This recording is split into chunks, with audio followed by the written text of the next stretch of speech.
अस्सलाम वालेकुम नाजरीन, आप देख रहे हैं JN न्यूज़ और मैं हूं आपकी होस्ट रुबीना चौधरी। सबसे पहले नजर डालते हैं आज की अहम खबरों पर। खबर शामिल करेंगे।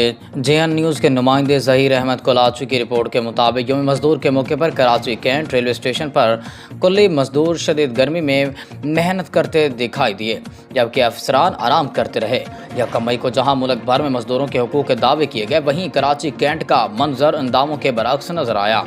सुर्ख वर्दी में मलबूस कुल्ली मजदूर शदीद गर्मी और हबस के वजूद मुसाफिरों का भारी सामान उठाते रहे।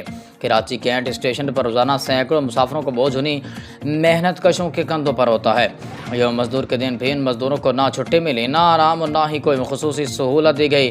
कुल्ली मजदूरों ने शिकवा किया कि उनके लिए ना ठंडे पानी का इंतजाम है, ना आराम का और ना तिबी सहूलियात मुयसर हैं। कुल्ली मजदूर बशीर खोसू ने कहा कि हम घरों से दूर रहकर मजदूरी करते हैं, मगर हुकूमत हमारी खबर नहीं लेती। उन्होंने कहा कि यह मजदूर पर भी हम काम कर रहे हैं, मगर हमारे लिए न छुट्टी है, न सहूलत और ना तहफ़्फ़ुज़। कुल्ली मजदूर यासिर कोलाची ने बताया कि शदीद गर्मी में रोज़ाना भारी सामान उठाना हमारी मजबूरी है। उन्होंने कहा कि मजदूरों के नाम पर दावे तो बहुत होते हैं, मगर अमली तौर पर कुछ नहीं किया जाता। उन्होंने कहा कि अगर मजदूर यकम मई को भी गर्मी में जलता रहे तो ऐसे दिन मनाने का मकसद सिर्फ नुमाइश ही रह जाता है।